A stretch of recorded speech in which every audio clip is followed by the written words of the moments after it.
Hello and welcome to the Devju classes. आप सभी का आपका अपना यूट्यूब चैनल देवजू क्लासेस में स्वागत है। आपका मैथ्स का पेपर 25 तारीख को है।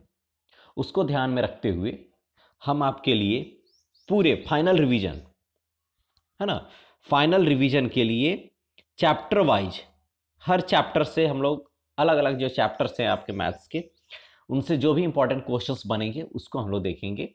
हमने एक आधार बना लिया है मॉडल सेट को, है ना, और उसके अनुसार ही हम लोग उसको देखते चलेंगे।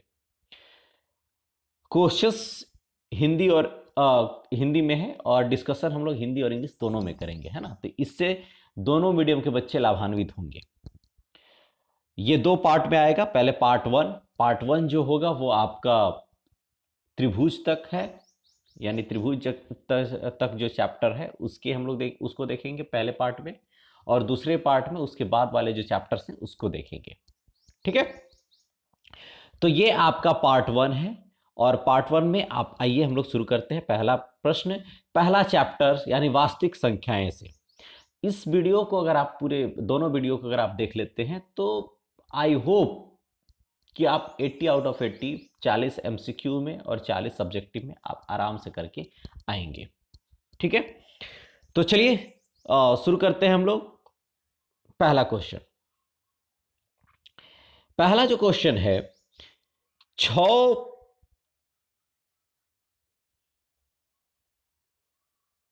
एक मिनट 6/15 का दशमलव प्रसार कैसा है। तो 6/15 का दशमलव प्रसार यानी आपका पहला वास्तविक संख्या ऐसे हैं। तो दशमलव प्रसार से अगर क्वेश्चन आता है तो दशमलव प्रसार का क्वेश्चन से पहले हम लोग इस क्वेश्चन से पहले हम लोग डिस्कस कर लेते हैं क्या क्या पूछा जाएगा। पहला यूक्लिड विभाजन। यूक्लिड विभाजन क्या होगा, ए बराबर बी क्यू प्लस आर, जहां पे आर जो होगा वो ग्रेटर देन और इक्वल्स टू 0 होगा, लेकिन लेस देन क्या होगा बी। आर का जो मान होगा वो 0 हो सकता है या 0 से बड़ा हो सकता है, लेकिन बी से क्या होगा, छोटा होगा। ये यूक्लिड डिवीजन लेमा जो है ना, यूक्लिड विभाजन प्रमेय का जो है उससे है। तो यहां ये भी प्रश्न पूछा जाएगा, सीधा फॉर्मूला दे देगा, विच वन इज करेक्ट, कौन सा इसमें सही है। आर का मान के लिए दे देगा क्या होगा, है ना, एचसीएफ निकालने के लिए दे देगा। लेकिन एचसीएफ के लिए आपको कोई जरूरी नहीं है कि आपको यूक्लिड विभाजन प्रमेय का ही प्रयोग करना है ना। तो ये भी प्रश्न पूछे जा सकते हैं। दूसरा, शांत और अशांत से। शांत और अशांत से जो पूछे जाएंगे यानी ए बाई बी के रूप में रहेगा, इसको देना होगा कि ये शांत है कि अशांत है। तो बी से आप डिवाइड कर लेंगे ए को, बी से ए को डिवाइड करने के बाद आप देख लेंगे अगर पूरा पूरा डिवाइड हो जाता है दशमलव के बाद भी तो वो शांत हो जाएगा, अगर पूरा पूरा डिवाइड नहीं होता है दशमलव के बाद भी तो वो अशांत हो जाएगा। दूसरा क्या कहता है कि अगर b जो है वो 5 गुने 2 के रूप में है, कहने का मतलब है कि इसमें 5 जो नीचे हर दिया हुआ है वो केवल 5 से विभाजित हो और 2 से विभाजित हो, 5 और 2 से विभाजित होने पर हर 1 हो जाए, तब वो शांत है। अगर ऐसा नहीं है, इसका मतलब है कि अगर हर जो है 5 और 2 को छोड़ करके बाकी किसी अन्य से विभाजित हो रहा है, जैसे 3 है 7 है ना, उससे अगर विभाजित हो रहा है तब वो अशांत है। क्लियर है। चलिए, तो यहां पे हम लोग देखते हैं 6/15 जो है, 6/15 का दशमलव प्रसार कैसा है। तो 6/15 आप दो चीज कर सकते हैं, 15 से 6 में भागा दे सकते हैं। तो 15 से 6 में भागा दीजिएगा तो दशमलव बैठाइएगा, 0 कीजिएगा, 15 चौके 60, कट गया ना पूरा पूरा, तो 0.4। तो ये क्या हो जाएगा, शांत हो जाएगा। क्या हो जाएगा, शांत हो जाएगा। अगर हम इसको ऐसे करें, ये क्या है 6/15 जो दूसरा तरीका बताए, तो ये कटेगा, पहले इसको काट लेंगे, 3 दूनी के 6, 3 पचे 15 आया 2/5। अब ये कटेगा नहीं। अब 5 जो हर जो है वो किससे विभाजित हो रहा है, केवल 5 और 2 से देखिए विभाजित हो रहा है कि नहीं, तो 5 से विभाजित होकर के 1 हो जा रहा है, इसका मतलब है ये शांत है। अगर ये 5 और 2 के अलावा किसी और से विभाजित होता तब ये क्या हो जाता, अशांत हो जाता। ठीक है, तो पहले हम लोग करके देख लेंगे उसको, पहले सिंपलेस्ट रूप में लिख लेंगे यानी सूक्ष्मतम रूप में इसको लिख लेंगे, उसके बाद फिर हम लोग देखेंगे कि वो शांत है कि अशांत है। आई होप ये क्लियर हो जाएगा, आपका 1 मार्क्स पक्का हो जाएगा। चलिए, इससे और कैसे प्रश्न पूछे जाएंगे गुणनखंड के रूप में, आपका दे देगा 120 और पूछेगा कि 4 ऑप्शंस रहेंगे, 1 2 3 4, 4 ऑप्शंस में आपका दे देगा 2 गुने 2 गुने 2 गुने 5, है ना। दूसरा ऑप्शन रहेगा 2 गुने 2 गुने 3 गुने 5, है ना। तीसरा ऑप्शन हो जाएगा 2 गुने 2 गुने 3 गुने 5 गुने 2, है ना। और चौथा ऑप्शन रहेगा, तो आप क्या करेंगे, इसको गुना करके देख लेंगे, 2 दूनी के 4 दूनी के 8 पचे 40, 120 नहीं आ रहा है, ये ऑप्शन नहीं होगा। 2 दूनी के 4 3 12 पचे 60, ये 60 आ रहा है, ये भी ऑप्शन नहीं होगा। 2 दूनी के 4 3 12 पचे 60 दूनी 120 आ रहा है ना, 120, तो क्या हो जाएगा, ऑप्शन नंबर 3 जो होगा वो सही हो जाएगा। तो गुणनखंड से भी प्रश्न पूछे जा सकते हैं, है ना। तो ये आपका एक पहला प्रश्न ये तीनों में से ही एक रहेगा, ठीक है। आई होप आप क्लियर हो जाएंगे और ये आप कर लेंगे। चलिए देखिए दूसरा क्वेश्चन, एक धनात्मक संख्या 6q + 5 के रूप में है, तो यह निम्न में से क्या होगा, 6q + 5 के रूप में है, ठीक है। चलिए, तो 6q + 5 के रूप में अगर है तो सम होगा, विषम होगा, अपरिमेय होगा, जीरो होगा, जीरो तो नहीं होगा, इस पे आपको ध्यान नहीं देना है। अपरिमेय, इस पे भी आपको ध्यान नहीं देना है, दोनों परिमेय है, 6q और 5 भी, है ना। अब सम और विषम पर आपको ध्यान देना है। आप क्या करेंगे, q के जगह पर 0 1 2 3 कुछ भी रख लेंगे, तो अगर q के 0 जगह पर 0 रख लेंगे तो ये पूरा क्या हो जाएगा, 0, क्या बचेगा 5, तो 5 सम है कि विषम है, तो 5 विषम है, तो ऑप्शन नंबर 2 क्या हो जाएगा, सही हो जाएगा। बी जो होगा वो क्या होगा, सही होगा। हमने जो प्रोजेक्ट कोडरमा के तहत, जो रेल के तहत कोडरमा का जो आया था मॉडल सेट, उसी को आधार बनाया है ना। ठीक है, एक आधार बना लिया, बाकी हम लोग उस चैप्टर से जो भी क्वेश्चंस आ सकते हैं उसको हम लोग डिस्कस यहाँ पे कर रहे हैं। तो 6q + 5 अगर है, तो 6q + 5 है, तो आप केवल सम विषम देखेंगे, क्यू वाला पोर्शन को पूरा हटा देंगे, क्या बचा 5, तो वो क्या है, सम है कि विषम है, तो विषम है। अगर 5q + 6 होता तो ये क्या हो जाता, 0, क्या बचता 6 सम है कि विषम है, तो सम है, तो सम हो जाता है। क्लियर है, आई होप इसको आप क्लियर कर लेंगे, ये भी प्रश्न आपका क्लियर हो जाएगा। चलिए क्वेश्चन नंबर 3 देखिए, क्वेश्चन नंबर 3 जो है वो किस पर आधारित है, हमें पता है कि अगर 2 संख्या दिया हुआ है तो 2 संख्याओं का गुणनफल, 2 संख्याओं का गुणनफल, 2 संख्याओं का गुणनफल जो होगा वो उसके HCF गुने LCM के इक्वल होगा। ये लॉन्ग आंसर जो सब्जेक्टिव रहेगा उसमें आपको बनाने के लिए देगा, 2 संख्या दे देगा, या तो HCF पूछ देगा या तो LCM पूछ देगा, इसी फॉर्मूला पे आप पुट करेंगे उसको। 2 संख्याओं का गुणनफल है, यानी मान लीजिए a गुने b है, तो a गुने b बराबर क्या हो जाएगा, उसका HCF गुने उसका LCM। इन चारों में से कोई भी एक गायब है तो हम लोग इसी फॉर्मूला पर बैठा करके उसको निकाल लेंगे।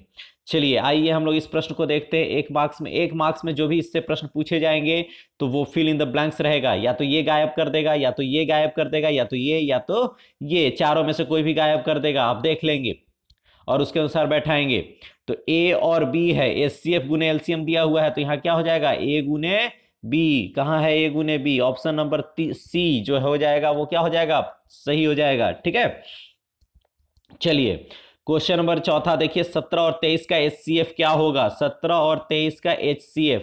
चलिए 17 और 23 का HCF क्या होगा, तो आप देख लेंगे, 17 जो है ना, और 23 जो है, दोनों क्या है, इसमें अगर हम लोग 2-3 तरीके से देखेंगे। पहला तरीका जो आपको पता है कि आप भाग दीजिए, भाग वाला विधि है, उससे आप कर सकते हैं, जो आप पहले से पढ़ते आए हैं, वो आसान है।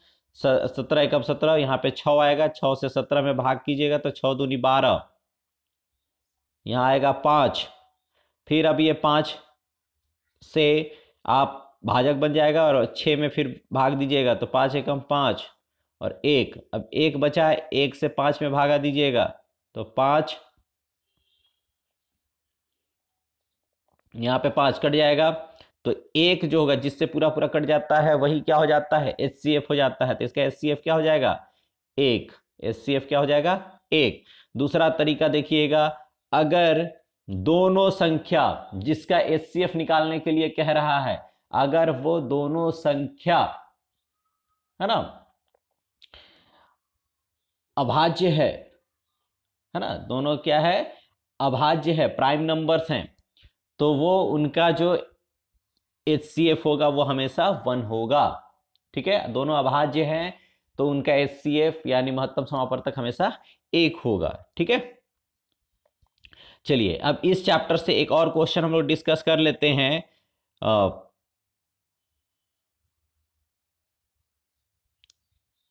इस क्वेश्चन से एक और हम लोग इसका क्या हो जाएगा आंसर, बी यानी 1। अगर 81 का पावर 4 है तो इसका आंसर क्या हो जाएगा, 81 किसका है, 3 का पावर 4। आप देखिएगा जितना यहाँ पे 1 बाई समथिंग दिया हुआ है उतना ही का पावर आप देखिएगा, जो आपको पढ़ना है बस उतना ही है। तो 1/4, 4 कैंसिल आउट हो जाएगा, तो आंसर क्या हो जाएगा, 3। ठीक है, किसी का भी पावर अगर 0 है तो उसकी वैल्यू क्या होगी, 1। ठीक है, तो ये कॉमन है, ये आपके पहला चैप्टर से ये सारे प्रश्न पूछे जा सकते हैं, तो आप इसको ध्यान में रखेंगे। ठीक है, चलिए नेक्स्ट चैप्टर अब हम लोग देखेंगे। नेक्स्ट चैप्टर आपका बहुपद है। बहुपद से क्या क्या प्रश्न पूछे जा सकते हैं। सबसे पहला प्रश्न रहेगा शून्यक की संख्या। शून्यक की संख्या के लिए आपको ग्राफ दे देगा, आपको हमेशा y बराबर px पूछेगा, तो आपको ध्यान रखने की कोई जरूरत नहीं है। अगर ये x बराबर p ऑफ y कर दे तब y पर देखा जाता है, और y बराबर px है तो आपको x एक्सिस पर देखा जाता है कि कितना बार x एक्सिस को कट किया है। अगर x बराबर py है तो आप देखेंगे कि y एक्सिस को वो कितना बार ग्राफ जो है वो कट किया है। तो यहाँ पे आपका जो एग्जाम होगा उस एग्जाम में y बराबर px ही रहेगा, तो आपको केवल यही देखना है कि x अक्ष पर वो कितना बार कट किया है। तो ये आपका x अक्ष है ना। अब ये आपका पूछा जाएगा इसमें शून्यकों की संख्या, तो जितना बार x अक्ष को काटेगा, इस अक्ष को जितना बार काटेगा, तो कितना बार काटा है, इस अक्ष को अगर देखोगे तो एक बार यहाँ काटा, 2 और 3, तो 3 बार काटा, तो इसमें शून्यकों की संख्या कितनी हो जाएगी, 3 हो जाएगी। क्लियर है ना, यहाँ पे काटा है, यहाँ पे काटा है, यहाँ पे काटा है, तो जितना बार काटेगा वही उसकी शून्यकों की संख्या हो जाएगी, है ना। अगर मान लीजिए आपका ग्राफ है इस तरह से, अगर आपका ग्राफ है, आपका ग्राफ है ये एक्स अक्ष है ना, ये वाई अक्ष है, पूछेगा y बराबर px कहेगा ही, यही रहेगा ही।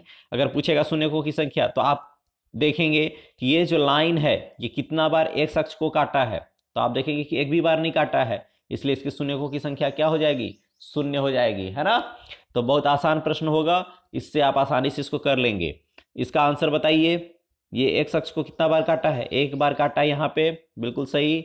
तो ये क्या हो जाएगा, ऑप्शन नंबर बी जो होगा वही आपका सही हो जाएगा। आई होप इसको आप आराम से कर लेंगे। चलिए नेक्स्ट क्वेश्चन देखेंगे। नेक्स्ट क्वेश्चन के लिए आपको बनाने की जरूरत नहीं है, केवल एमसीक्यू रहेंगे ना, तो एमसीक्यू को आप सीधे एमसीक्यू को यहीं से देखिए, और शून्य को बहुपद जो है उसमें कौन सा शून्यक होगा।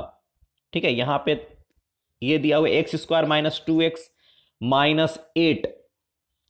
ठीक है, तो दोनों तरीका हम लोग देखेंगे, x² - 2x - 8। x² अगर 15 है, उसमें शून्यकों की संख्या पूछेगी, तो जब अभी केवल 2 ही दिया हुआ रहेगा तो शून्य क्या हो जाएगा, 1 प्लस √15, जो भी यहां पे रहेगा उसी का रूट हो जाएगा, और दूसरा -√15, है ना। हमने इसका डिस्कशन कर रखा है पहले वीडियो में कि इसको कैसे हल करना है। आप ध्यान रखेंगे, x² - 7 जो भी चीज दिया हुआ है तो इसका क्या हो जाएगा, √7 हो जाएगा, और -√7 ये रूट होगा। आई होप ये इस तरह के प्रश्न पूछे जाएंगे आपके एग्जाम में। बनाने की विधि क्या होती है, तो आपका एमसीक्यू में बनाना तो है नहीं, तो आप ये ध्यान में रखेंगे, x² - 15 बराबर 0, तो x² बराबर क्या हो जाएगा, 15, तो x बराबर क्या हो जाएगा, ±√15। क्लियर है। तो ये आपका तरीका है शून्यक निकालने का। अगर मान लीजिए कोई संख्या है x² - 4 तो क्या हो जाएगा, x बराबर ±2, क्यों, 4 का जो वर्गमूल होगा वो क्या होगा, 2 होगा। ठीक है। अब चलिए यहाँ पे जो प्रश्न पूछ रहा है कि x² - 2x - 8 बराबर के शून्यक हैं, तो x² - 2x - 8, x² - 2x - 8।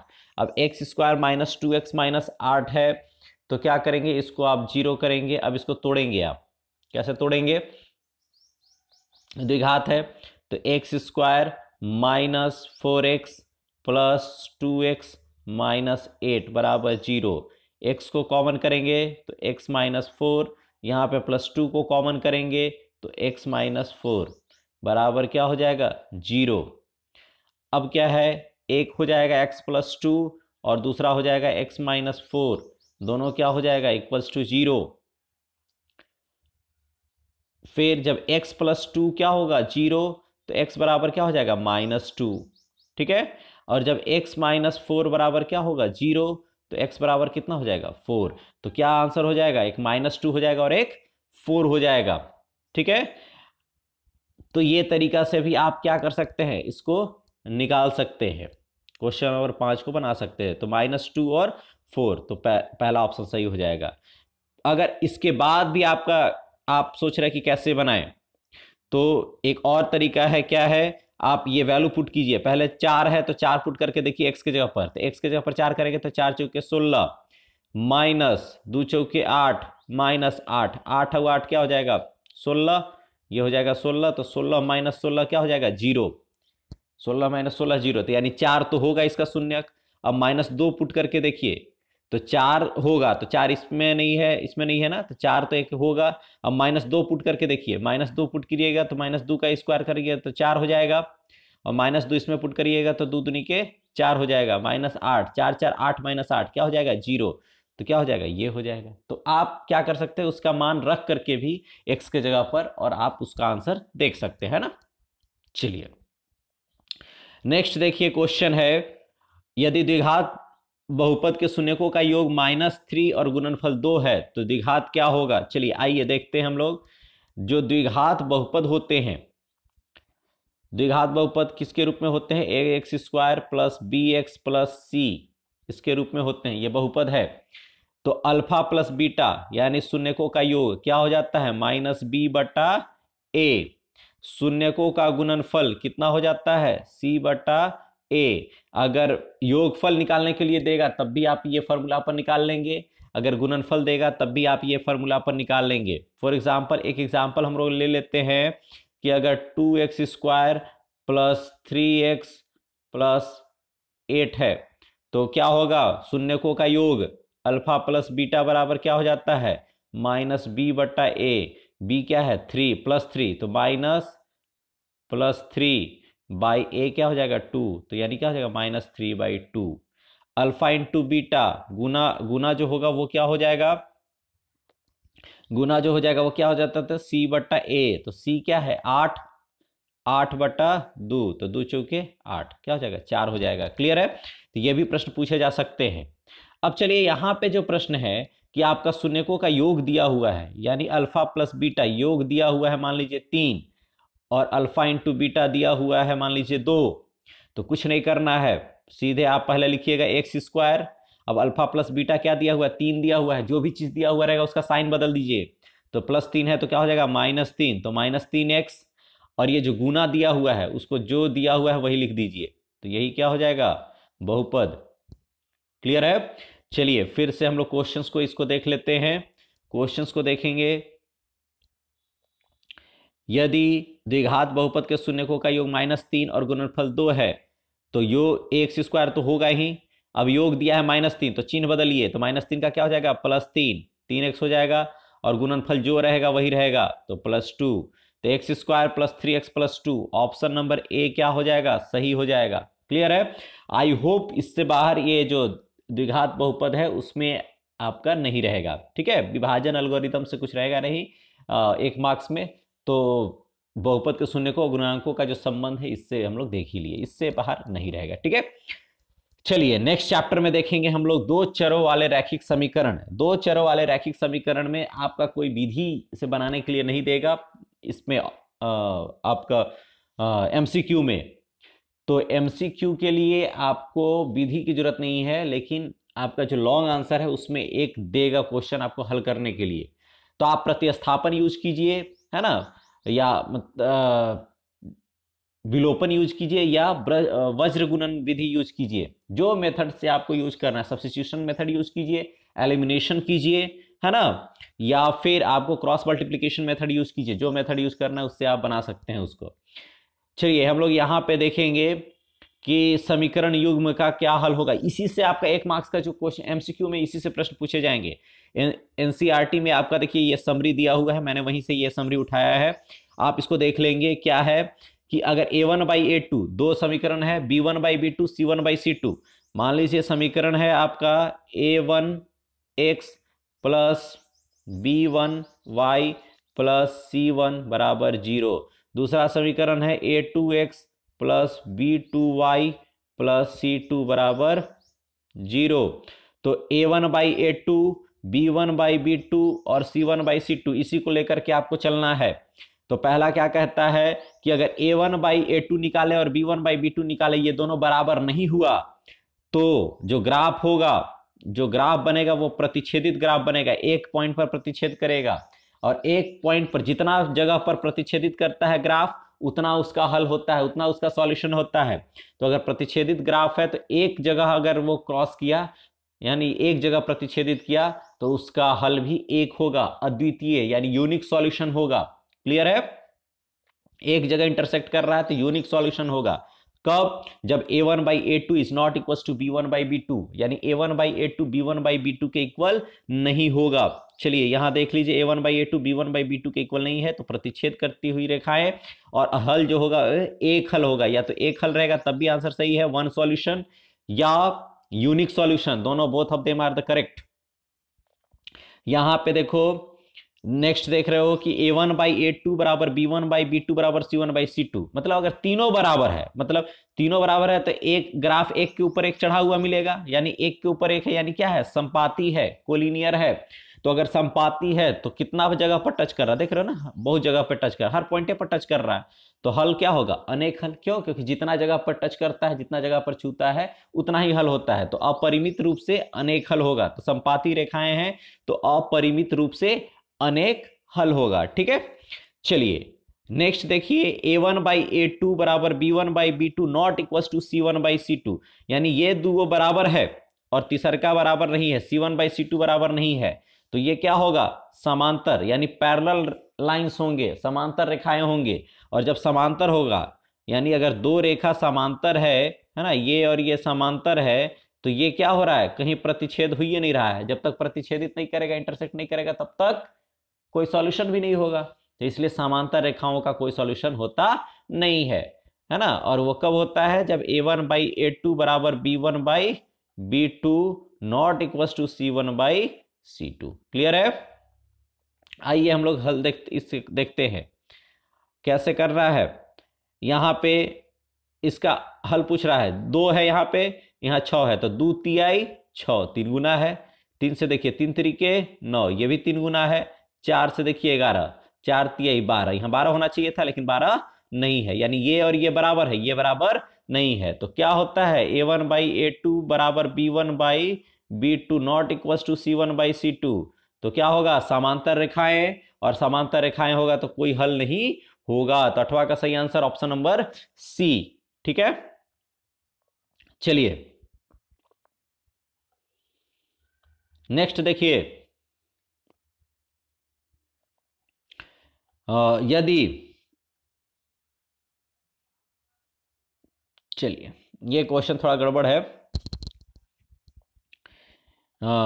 यदि 3x प्लस वाई बराबर 14 तथा 2x माइनस वाई बराबर 1 है, तो y का मान क्या होगा, है ना।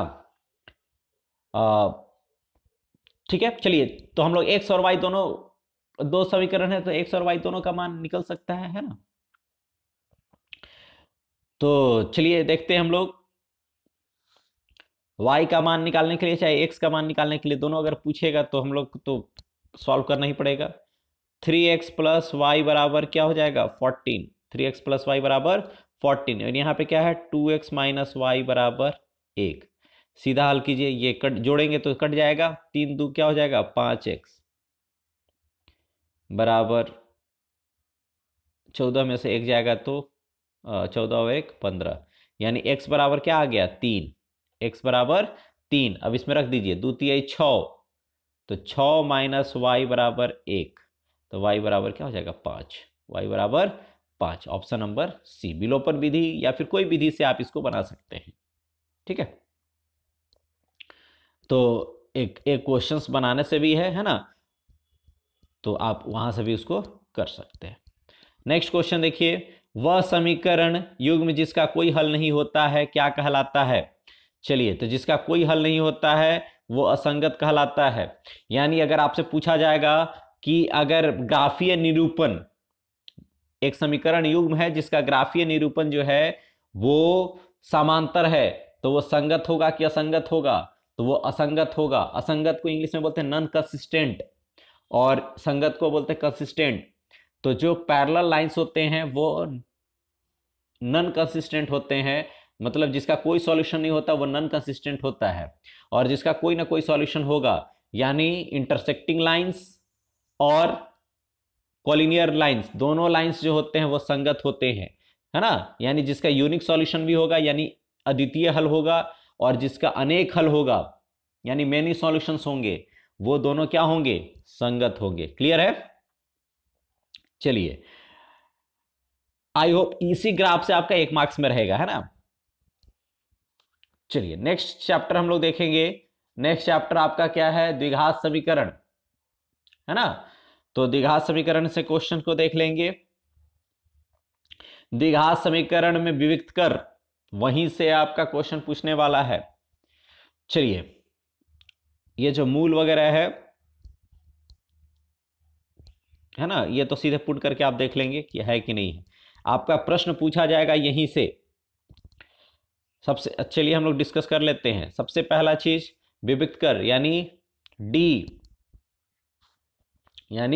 D A X square plus B X plus C बराबर 0, ये द्विघात समीकरण है। तो डी बराबर क्या हो जाता है? B square minus 4ac। अगर विविक्त कर निकालने के लिए पूछेगा तो सीधे फॉर्मूला पर पुट करेंगे, बी स्क्वायर माइनस 4ac, है ना। चलिए, अब यहां से 3 रूप होता है। अगर डी ग्रेटर देन 0 होगा, डी 0 से बड़ा होगा, यानी डी का मान पॉजिटिव होगा, धनात्मक होगा, तब जो हल होंगे, जो सॉल्यूशंस होंगे वो क्या हो जाएंगे? वास्तविक। क्या हो जाएंगे? वास्तविक, रियल। ठीक है। और जो दोनों रूट होंगे, जो दोनों शून्यक होंगे, है ना, वो क्या होंगे? असमान होंगे, यानी बराबर नहीं होंगे, यानी अनइक्वल होंगे। तो वास्तविक एवं असमान हल जो होगा वो क्या होगा? हल की प्रकृति क्या होगी? शून्यकों की प्रकृति क्या होगी? वास्तविक एवं असमान, यानी वास्तविक एवं भिन्न, अनइक्वल। ठीक है, डिफरेंट, जो भी बोलना चाहेंगे, कुछ भी पूछ सकता है। अगर d बराबर 0 है, d बराबर 0 है तो ये वास्तविक तो होगा, वास्तविक यानी रियल तो होगा, लेकिन जो दोनों रूट्स होंगे, जो दोनों शून्यक होंगे, वो एक ही होंगे, यानी बराबर होंगे, यानी रियल एवं इक्वल, रियल एंड इक्वल होगा। कब? जब d बराबर 0 होगा तब। तीसरा कंडीशन, d लेस देन 0, यानी d का मान क्या हो गया?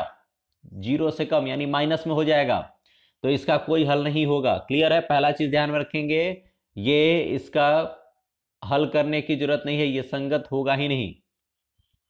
ठीक है, तो क्या हो जाएगा? ये काल्पनिक हो जाएगा। इसका जो हल होगा वो क्या होगा? काल्पनिक होगा। अनेक होगा, उसको लिखने की जरूरत नहीं है, क्योंकि एक प्लस में एक माइनस में होगा ही, लेकिन रूट के अंदर अगर निगेटिव आ जाता है तो वो काल्पनिक हो जाता है, तो सीधा काल्पनिक, इसका कोई हल नहीं होगा आगे, है ना। चलिए, तो ये तीन चीज आप ध्यान में रखेंगे। अब तीनों को और क्या पूछ सकता है कि बी स्क्वायर डी, है ना, डी बराबर क्या हो जाता है, बी स्क्वायर माइनस 4ac, तो 4ac ग्रेटर देन 0, ये भी पूछ सकता है। B square greater than 4ac, ये भी पूछ सकता है। एक नंबर में या तो ये ऑप्शंस में रहेंगे या तो ये रहेंगे। फिर क्या हो सकता है, ये दोनों किसके लिए है, वास्तविक एवं भिन्न के लिए। दूसरा क्या है, बराबर होगा तब, तो बी स्क्वायर माइनस 4ac बराबर क्या होगा, 0, यानी बी स्क्वायर बराबर क्या हो जाएगा, 4ac, तब भी क्या हो जाएगा, वास्तविक एवं बराबर। और तीसरा कंडीशन है b square minus 4ac is less than 0, यानी 0 से कम। तो बी स्क्वायर 0 से कम, 4ac से अगर कम है, ठीक है, तो ये क्या होंगे, ये काल्पनिक होंगे, इनका कोई हल नहीं होगा। क्लियर है। चलिए, इससे आपका 5 नंबर वाले प्रश्न में एक रहेंगे ही रहेंगे, है ना। तो पहले विविक्त कर निकालना है, प्रकृति इन्हीं लोग में से दे देना है, और फिर आपका जो फॉर्मूला है, फॉर्मूला क्या कहता है, फॉर्मूला कहता है शून्य को का x बराबर x का ही है ना, x वेरिएबल ही यूज किया जा रहा है, तो x बराबर minus b plus minus root b square minus 4ac बटा 2a, या फिर minus b plus minus root d बटा 2a, ये दोनों में से कोई भी एक रहेगा, है ना। एक नंबर में पूछा जा सकता है कि विच वन इज करेक्ट, कौन सा सही है, ठीक है। तो आई होप एक मार्क्स में इस चैप्टर से इतना ही प्रश्न रहेंगे। आइए हम लोग हल करते हैं इसको। सीधा दे दिया है कि द्विघाती सूत्र पूछ दिया है, तो minus b b square minus 4ac बटा a, तो नहीं होगा, 2a होता है। चलिए 2a कहाँ मिला, ये तो, लेकिन यहाँ पे माइनस बी नहीं है, तो ये भी नहीं होगा, है ना। तो कौन सा सही हो जाएगा, ये option number D will be the right answer. और इसी द्विघाती सूत्र का प्रयोग करके हम लोग इसका मूल भी निकाल सकते हैं, ठीक है। क्लियर है। तो चलिए, विविक्त कर पूछ रहा है, विविक्त कर के लिए d बराबर क्या हो जाएगा, d बराबर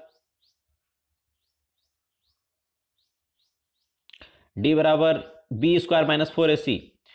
चलिए इसको थोड़ा हल करते हैं, 2x square minus x plus 1/8, 2x square minus x plus 1/8 बराबर क्या है, 0।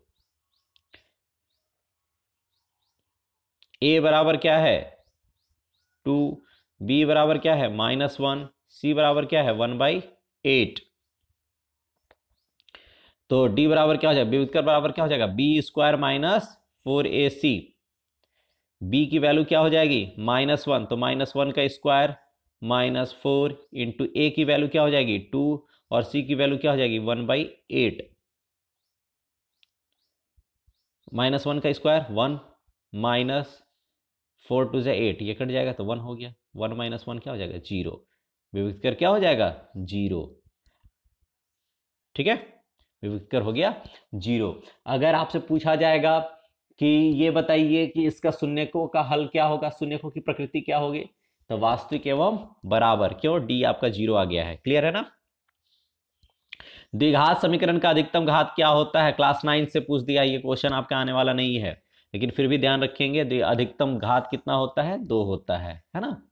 चलिए, अधिकतम घात डिग्री, यही है ना, बहुपद का घात जो होता है वही अधिकतम घात है। चलिए नेक्स्ट, द्विघात समीकरण 2x square minus 5x plus 3 बराबर 0 के मूल हैं, इनके मूल्य क्या होंगे, 2x square minus 5x plus 3, 2x square minus 5x plus 3, 2x square plus 5x minus 3, यही है, देख लेते हैं, 2x square minus 5x plus 3, सीधा फॉर्मूला पर पुट कीजिए, माइनस बी क्या है +5 है, तो -5 हो जाएगा, plus minus under root b square, यानी 5 का स्क्वायर कितना हो जाएगा 25, माइनस 4ac, तो 4 4 दूनी के 8, 3 के 24, एक माइनस में है तो यहाँ क्या हो जाएगा प्लस में, है ना। क्या हो जाएगा, b square minus, just minute, तभी तो आ रहा है यहाँ पे 29 आ जा रहा है ना। यहाँ पे देखिए क्वेश्चन में अगर आप देखेंगे, एक मिनट इसको ठीक कर लेते हैं,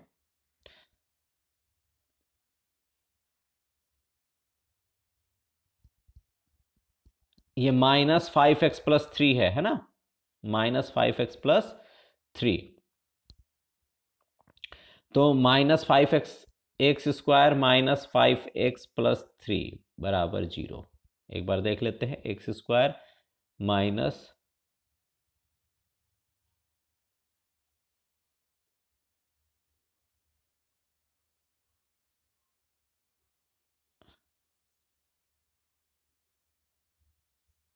लीजिए क्वेश्चन कहाँ तो गया, मुझको लगता है वो भी मिट गया।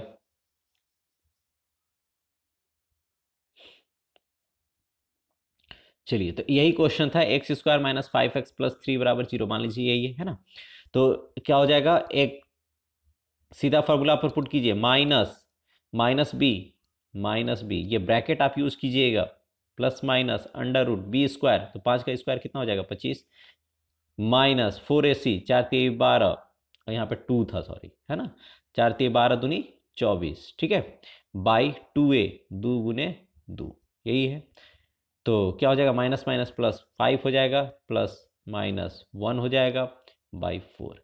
तो जब 5 + 1/4 होगा यानी 6/4, और दूसरा क्या हो जाएगा 5 - 1/4 यानी 4/4, यानी 1 और 2 3 यानी 3/2, और 1 जो होगा वो इसका क्या हो जाएगा, शून्यक हो जाएगा, है ना। तो अगर शून्यक निकालने के लिए 1 मार्क्स में दे रहा है तो सीधा आप फॉर्मूला पर बैठाइए, है ना, और वहां से निकालिए। आई होप कि वो क्वेश्चंस आपसे MCQ में नहीं पूछे जाएंगे, है ना। चलिए नेक्स्ट देखिए, नेक्स्ट चैप्टर से हम लोग देखते हैं AP। अगला चैप्टर क्या है, AP है। तो AP में आपको केवल 3 फॉर्मूला ध्यान में रखना है। क्या क्या है, पहला है कि AN बराबर A plus N minus 1 into D। दूसरा क्या कह रहा है कि अगर AP 2 + 3 + 4 + डैश डैश डैश है तो पहला जो होगा वो प्रथम पद हो जाएगा, A हो जाएगा, और D का मान हमेशा इतना माइनस इतना, यानी 3 - 2 A2 - A1 होता है, ठीक है। तो A और D निकालने के लिए दे देगा, AN हो जाएगा। फिर क्या है, SN बराबर फॉर्मूला क्या है, N/2 2A plus N-1 into D, ये फॉर्मूला है। अगर प्रथम पद और अंतिम पद दिया हुआ है तो N/2 A प्लस L, अंतिम पद दिया हुआ है तो ये भी आप फॉर्मूला है, ये फॉर्मूला आप ध्यान में रखेंगे। आइए AP में हल करते हैं। निम्नलिखित में से AP में है, कौन AP में है, तो AP में कब होगा, जब 6 में से 3 घटाइएगा तो कितना आया 3, 12 में से 6 घटाइएगा तो कितना आ गया 6, तो बराबर नहीं है ना, यहाँ 3 आया और 6 आया तो बराबर नहीं है, तो ये AP में नहीं होगा।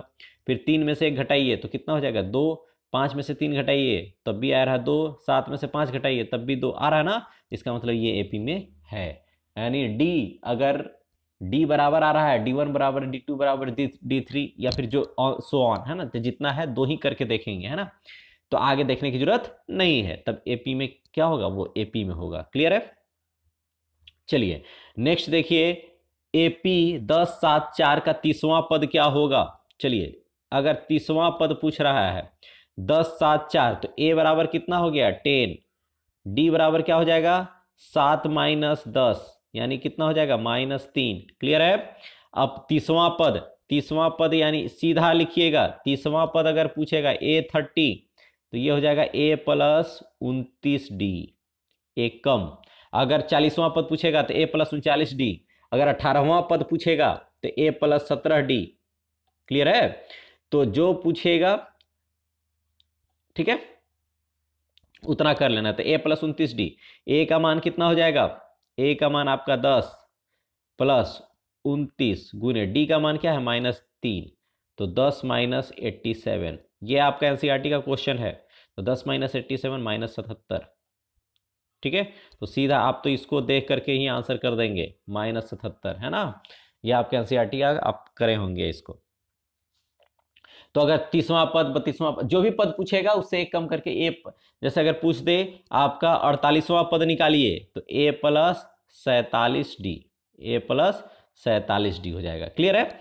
चलिए नेक्स्ट देखिए, हम लोग देख रहे हैं क्वेश्चन, AP का प्रथम पद A बराबर 1, अंतिम पद 11, उसके पदों का योग 30 है, तो पदों की संख्या होगी, हमने आपको फॉर्मूला दिया कौन सा, N/2 A प्लस L, इसी का यूज करेंगे, अंतिम पद दिया हुआ है तो प्रथम पद A बराबर 1, अंतिम पद दिया हुआ है, SN भी दिया हुआ है, SN बराबर क्या हो जाएगा N/2 A प्लस L, चलिए एस एन दिया हुआ है 30, एस एन दे दिया आपका 30, n/2 प्रथम पद दिया हुआ है 1 और एल दिया हुआ है अंतिम पद 11, अंतिम पद 11।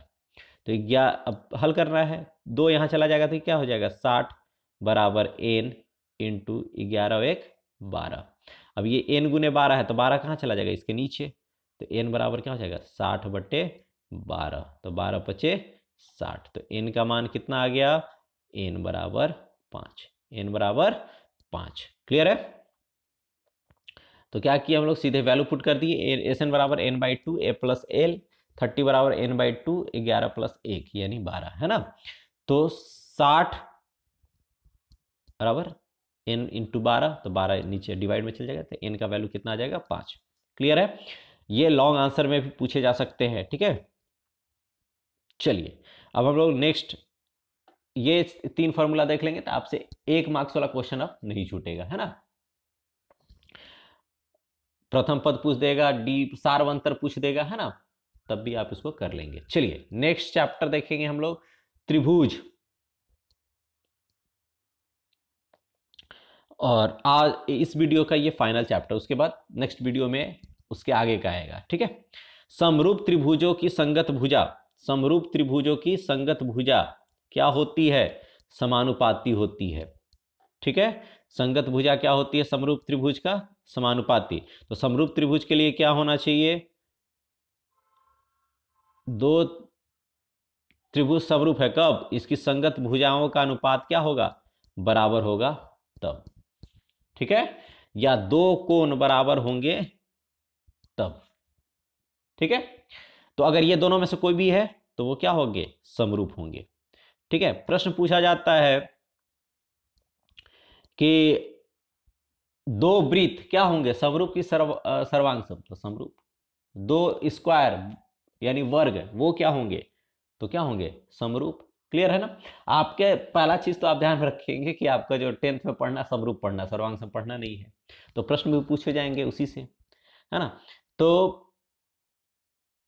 जिसकी सभी भुजाएं बराबर हो, है ना, जिसमें एक ही एक्स अक्ष हो, तो वो सारे उनके जितने भी फिगर आप बनाए बड़ा छोटा, वो सभी क्या होंगे, समरूप कहलाएंगे, है ना।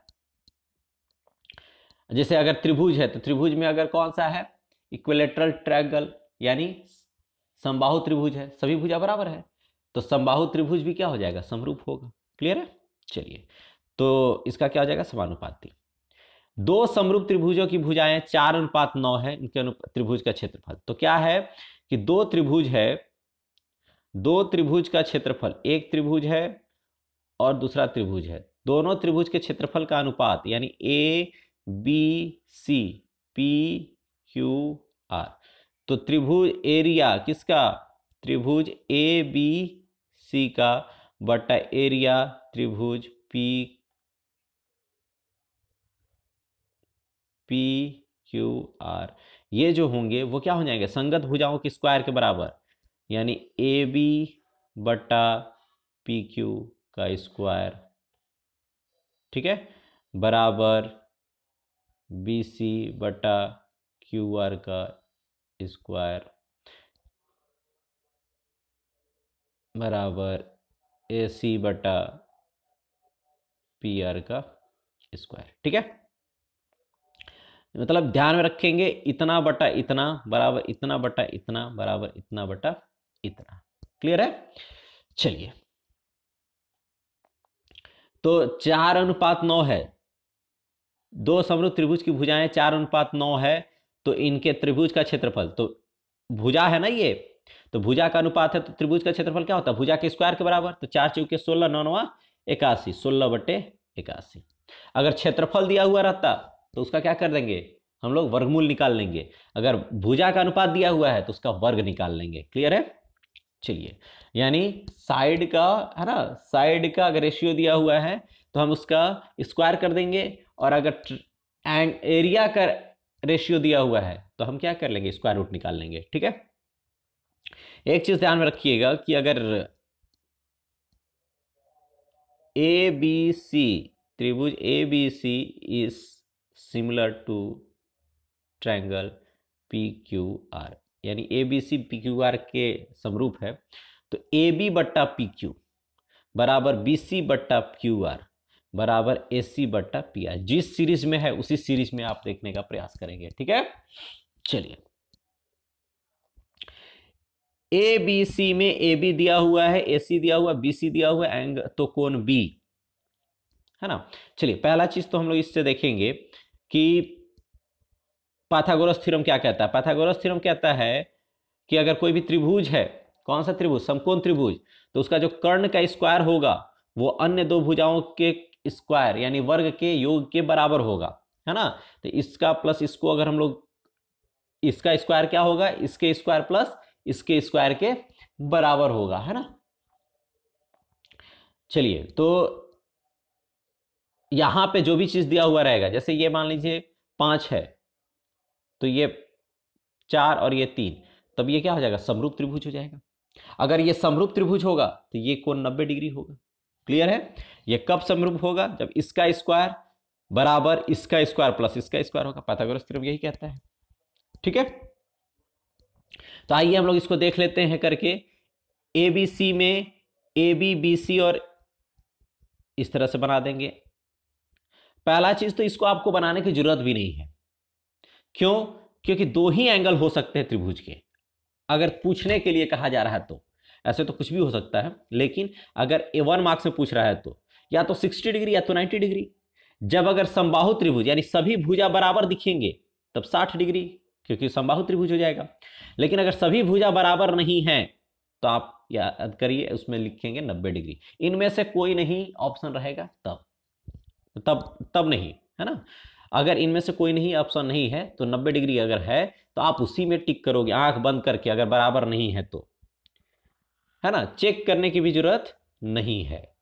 ए बी सी मान लीजिए कोण बी पूछ रहा है तो बी को यहां पे रख देंगे। ए बी 62, बी सी 6 और ए सी 12। ठीक है,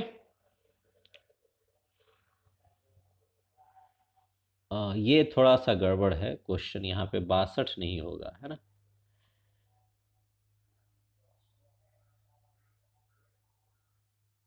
ठीक है, तो इसको आप देख लेंगे। अगर ऐसा हो जाएगा तब तो क्या होगा इसमें कोई गारंटी नहीं है। चलिए इसको देख लेते हैं एक बार।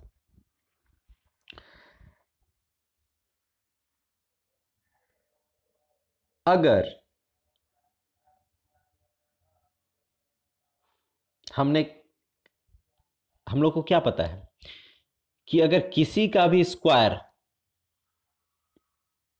दो भुजा के स्क्वायर के योग के बराबर या उससे ज्यादा बराबर है तो ठीक है ना। अगर योग ये दोनों का स्क्वायर करके अगर हम लोग जोड़ देंगे, अगर इसके स्क्वायर के बराबर नहीं होगा तो इसका मतलब है कि ये त्रिभुज नहीं बनेगा, इसीलिए क्वेश्चन गलत है ना। अगर इसका स्क्वायर करेंगे और इसका स्क्वायर प्लस इसका स्क्वायर अगर करके जोड़ेंगे, है ना, और ये इसके स्क्वायर से कम होगा ही, 62 है ना। तो 6 6 36 3600 के आसपास जाएगा, और ये 144 प्लस 36 यानी 200 के आसपास।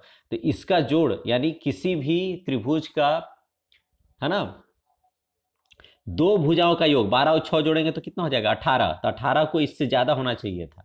यहाँ पे जो भी रहेगा वो 18 से क्या होगा, कम होना चाहिए था, तभी वो त्रिभुज बन सकता है।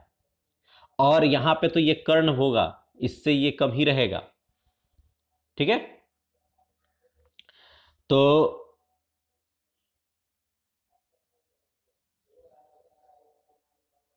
इस क्वेश्चन को आप लोग देख लेंगे। जो भी प्रश्न इसमें पूछा जाएगा तो आप ध्यान रखिएगा कि ऐसा रहेगा जो जिसका स्क्वायर करके अगर हम लोग जोड़ेंगे तो पाइथागोरस थ्योरम पे वो अप्लाई होगा और उसकी वैल्यू हो जाएगी 90 डिग्री। ये क्वेश्चन थोड़ा गड़बड़ है। ठीक है, अगर आपसे ये प्रश्न पूछे दे कि एक ए बी बराबर दे दिया 60 डिग्री 60 सेंटीमीटर, बी सी बराबर भी 60 सेंटीमीटर और ए सी बराबर भी 60 सेंटीमीटर। एंगल क्या पूछ दे तो एंगल्स कितना क्या हो जाएगा 60 डिग्री। क्यों? क्योंकि तीनों क्या है बराबर है, 60 है तब नहीं, तीनों भुजा बराबर है इसलिए क्या हो जाएगा 60 डिग्री हो जाएगा। आई होप आपको क्लियर होगा। ये त्रिभुज से जितने भी एमसीक्यूज वगैरह है ना, ये नहीं आपसे छूटेंगे। ठीक है, तो मिलते हैं हम लोग नेक्स्ट वीडियो में इसके आगे वाले चैप्टर्स के एमसीक्यूज को लेकर के। Thank you for the watching. अगर आप इस चैनल पे नए हैं तो चैनल को सब्सक्राइब जरूर कर दें, है ना।